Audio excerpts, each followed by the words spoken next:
Good morning. আমরা এখন সিংকাং হসপিটালের দিকে হেঁটে হেঁটে যাচ্ছি। সৌমিদের বাসা থেকে সিংকাং হসপিটালে হেঁটে হেঁটেই সহজেই চলে যাওয়া যায়, বাস অথবা এমআরটিতে ওঠার দরকার পড়ে না। তো আমরা এই সুন্দর রাস্তা দিয়ে হেঁটে হেঁটে সিংকাং যাচ্ছি। ওখানে পৌঁছানোর পরে তারপরে আমরা এমআরটিতে উঠবো।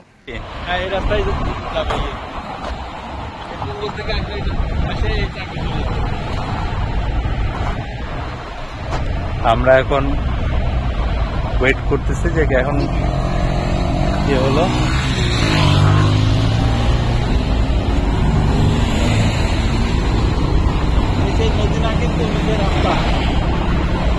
হ্যাঁ,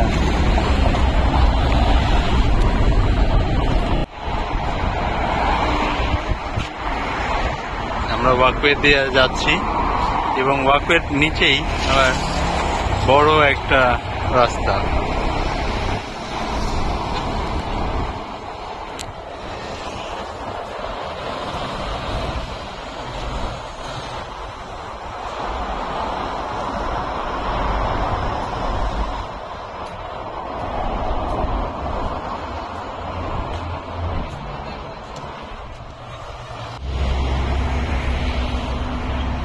সিঙ্গাপুরে এরকম অনেক কিছু দূর পরপরই একটা করে মাঠ আছে যেগুলো ওপেন রেখে দিয়েছে।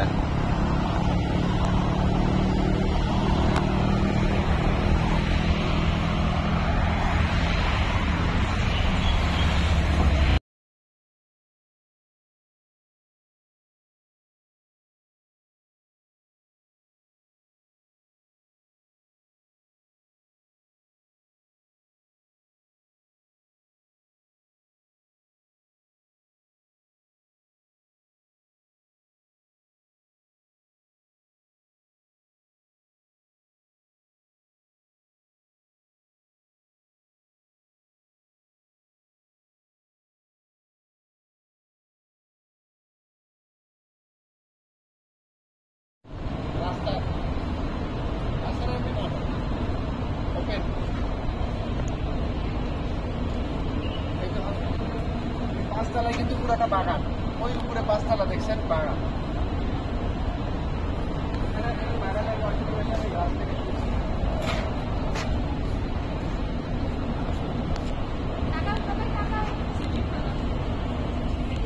এই সিংকাং জেনারেল হসপিটালের ডক্টর হচ্ছেন রাকেশ, মেডিসিন বিভাগের অভিজ্ঞ ডাক্তার।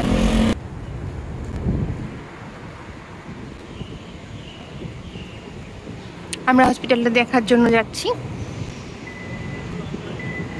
এটা হচ্ছে রোগীদের বসার জায়গা। পাশ নিয়ে পাঞ্চ করিয়ে তারপরে এন্ট্রি নিতে হয়। ভিতরে খাবার জায়গা আছে, কফু।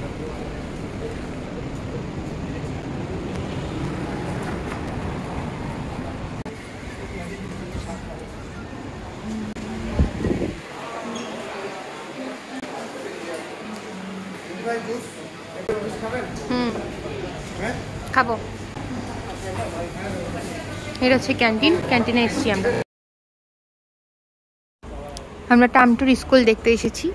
এখানে বাচ্চাদের জুতা রাখার জায়গা। এটা হচ্ছে কি ভিশন জানি বললাম, learning vision day care centre, like child care centre. এটা হচ্ছে সিংকাং কমিউনিটি হাব। এখান থেকে যারা যারা এখানে থাকবে তাদের নাগরিক পাস নিতে হয় এবং এটা এক ধরনের ডায়াগনস্টিক সেন্টারও বটে। হলো কম্পাস ওয়ান। এখানে কিডি palace, public library, Starbuck coffee খাওয়ার জায়গা, তারপরে চুল কাটার জায়গা, এরকম কমিউনিটি অনেক সার্ভিস রয়েছে। সিংকাং এমআরটি লাইন থেকে এখন আমরা লিটল ইন্ডিয়া যাব। আজকে আমাদের গন্তব্য হচ্ছে হপার্স ভিলা। Let's go. সিঙ্গাপুরের অন্যতম আকর্ষণীয় স্থান হল হাওপার ভিলা। এটি সিঙ্গাপুরের একটি অনন্য থিম পার্ক, যা চীনা লোককথা এবং পৌরাণিক কাহিনীর উপর ভিত্তি করে তৈরি করা হয়েছে। হাওপার ভিলা 1937 সালে বার্মার, বর্তমান মায়ানমারের বিখ্যাত ঔষধ কোম্পানি টাইগার বামের প্রতিষ্ঠাতা দুই ভাই আও বুন হাও এবং আও বুন পার দ্বারা নির্মিত হয়। এই ভিলাটি মূলত তাদের ব্যক্তিগত বাগান এবং ভিলা হিসেবে ব্যবহৃত হতো। যেখানে তারা ঐতিহ্যবাহী চীনা সংস্কৃতি, নৈতিকতা এবং মূল্যবোধ তুলে ধরতে চেয়েছিলেন। এখানে বিভিন্ন ভাস্কর্য এবং চিত্রকলার মাধ্যমে ভালো মন্দ, সৎ অসৎ এবং পুণ্যের বিষয়গুলো ফুটিয়ে তোলা হয়েছে। অপার ভিলার সবচেয়ে উল্লেখযোগ্য আকর্ষণটি হল 10টি নরকের দরবার, দ্য 10 কোর্টস অফ হেল। এখানে বিভিন্ন ভাস্কর্যের মাধ্যমে চীনা লোককথার নরকের শাস্তির দৃশ্যগুলো অত্যন্ত জীবন্তভাবে উপস্থাপন করা হয়েছে।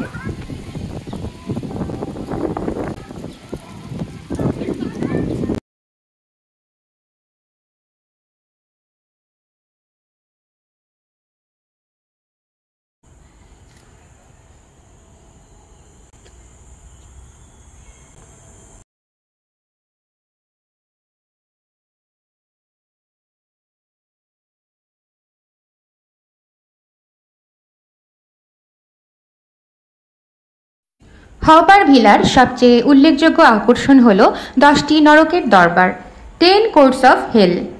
এখানে বিভিন্ন ভাস্কর্যের মাধ্যমে চীনা লোককথার নরকের শাস্তির দৃশ্যগুলো অত্যন্ত জীবন্তভাবে উপস্থাপন করা হয়েছে। যদিও এই অংশটি একটু ভীতিকর হতে পারে, এটি মানুষকে পাপ থেকে বিরত রাখার এবং ভালো কাজ করার নৈতিক শিক্ষা দেয়। এছাড়াও এখানে আরও অনেক আকর্ষণীয় ভাস্কর্য রয়েছে, যেমন চীনা পৌরাণিক চরিত্র, বিভিন্ন ঐতিহাসিক এবং পৌরাণিক চরিত্রের ভাস্কর্য, যেমন দেবতা, প্রাণী এবং পৌরাণিক জীবের ভাস্কর্য এখানে দেখা যায়। এছাড়াও বিভিন্ন ভাস্কর্যের মাধ্যমে পারিবারিক সম্পর্ক, সম্মান এবং জীবনের নৈতিক দিকগুলো তুলে ধরা হয়েছে। ভিলাটি সুন্দর বাগান এবং প্রকৃতির মাঝে অবস্থিত, যা দর্শনার্থীদের শান্ত ও হাওপার ভিলা সহ অন্যান্য থিম পার্কের মতো শুধু বিনোদন নয়, শিক্ষামূলক আবহও তৈরি করে দেয়। এটি দর্শনার্থীদের চীনা সংস্কৃতি, নৈতিকতা এবং লোককথা সম্পর্কে জানতে সাহায্য করে। স্পেসগুলো বেশ ইন্টারেস্টিং। অদ্ভুত ভাস্কর্যগুলো মনোযোগ আকর্ষণ করে নেয় এবং স্মরণীয় অভিজ্ঞতা দেয়। এটা এমন একটি স্থান যা একই সাথে ইতিহাস, সংস্কৃতি এবং নৈতিক শিক্ষার কথা তুলে ধরবে।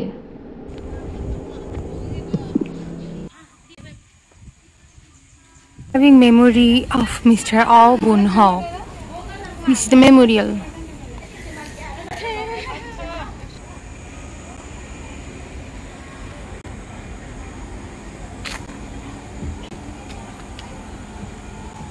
পার্কটা সুন্দর, টাইগার বাম গার্ডেন্স। বাবাদের বিশাল সাম্রাজ্য রক্ষা করতে পারে নাই তার ছেলে। সিনিয়র অ অ্যান্ড হিজ ওয়াইফের সমাধি এটা, মিস্টার অ্যান্ড মিসেস অ চুকিন।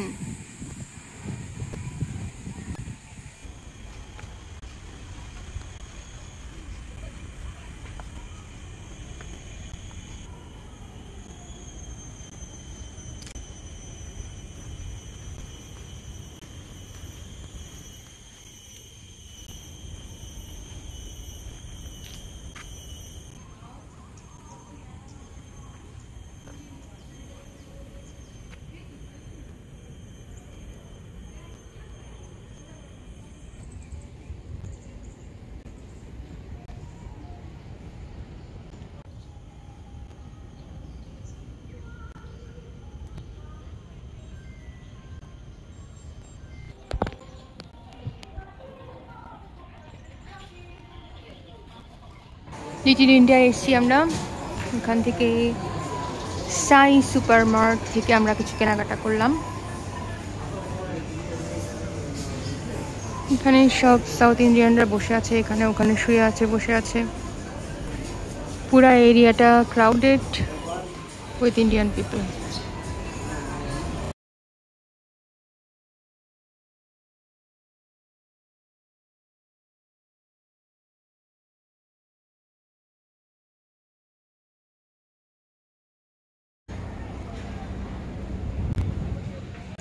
Little India.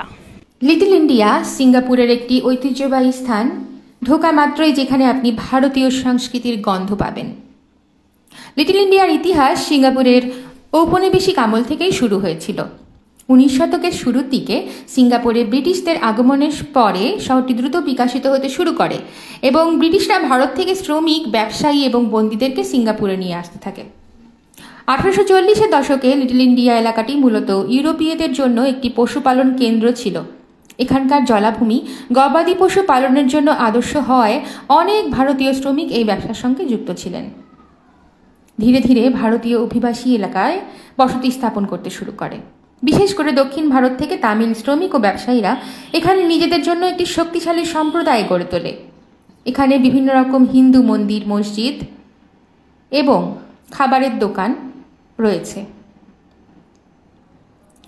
বর্তমানে লিটল ইন্ডিয়া একটি জমজমাট এলাকা, যেখানে ঢুকলেই চোখে পড়বে বিভিন্ন রঙিন ভবন, সুগন্ধি মশলার দোকান, সোনালী গয়নার দোকান এবং ঐতিহ্যবাহী পোশাকের সমাহার। এছাড়া রয়েছে বীর মাকালিয়াম্মান মন্দির, শ্রীনিবাস পেরুমাল মন্দির, আব্দুল গফুর মসজিদ, এখানে বাংলা স্বাদ restaurant, heritage centre, basmati centre, টেক্কা সেন্টার ইত্যাদি, শাহী বিরিয়ানি হাউস, হাজি বিরিয়ানি, সব নানা রকম বাংলা দোকান রয়েছে।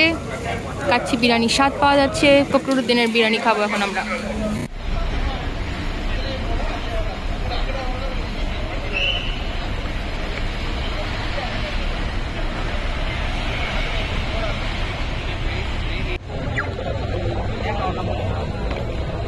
যাবি ওই পারে, যেতে পারবি?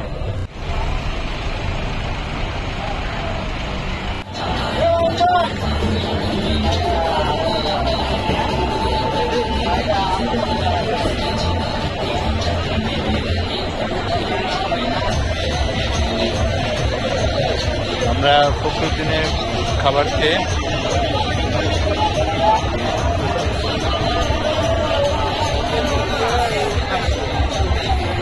মাঠে দিয়ে যাচ্ছি।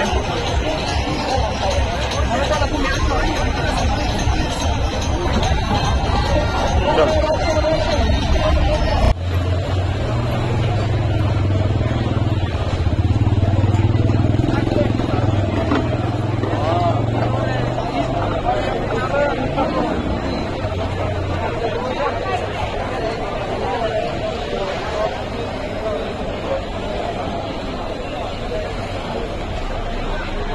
পার্কের মাঠ, এখানে বেশিরভাগই বাঙালি, সবাই বাংলায় কথা বলতেছে অনেকে। আমরা এখন মেট্রোতে যাব, এই ডিরেকশনে আগালে আমরা মেট্রো পাবো। Fair park station road.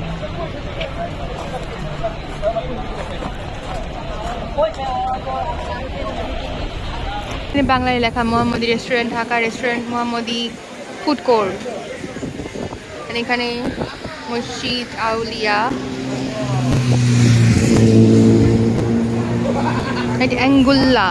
অ্যাঙ্গুলিয়া। ওকে,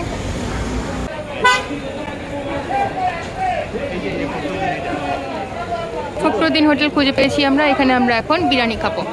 সিঙ্গাপুরে এসে আমরা ফখরুদ্দিনের বিরিয়ানি খাচ্ছি। তো এটা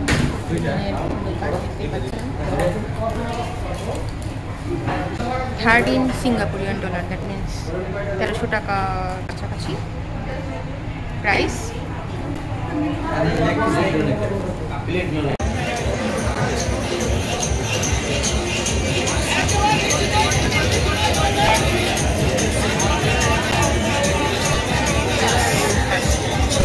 সামনে দেখা যাচ্ছে Mostafa mart.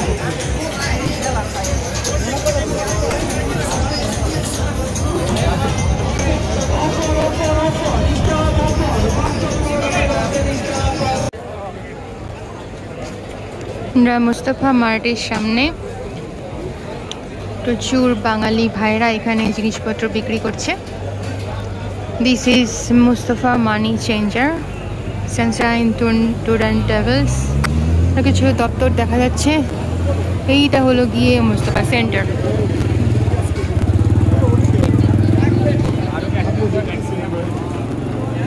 This is the building. Mustafa মার্টের ভিতরে আমরা এখন সন্ধ্যা 7টা বাজে।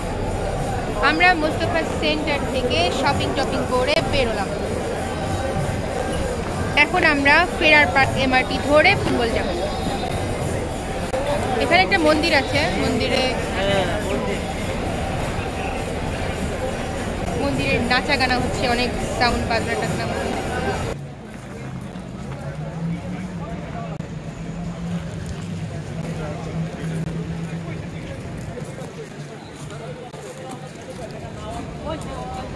হোটেল হলিডে ইন, এখানে কানেকশন, এখানে হচ্ছে পেন্টা হোটেল, তারপরে হচ্ছে মসজিদ আঙ্গুলিয়া, অ্যান্ড তারপরেই হচ্ছে মোস্তফা মার্ট, মোস্তফা স্কোয়ার। তো মোস্তফা সেন্টার থেকেও আমরা অনেক কিছু কিনলাম। এখন আমরা ফেরার পার্ক মেট্রো স্টেশনে যাব এবং সেখান থেকে বাড়ির দিকে রওনা হব। আমরা ফেরার পার্ক থেকে এখন পুঙ্গল কোস্টের দিকে যাব। এমআরটি লাইনে দাঁড়িয়ে আছি, ওয়েট করছি।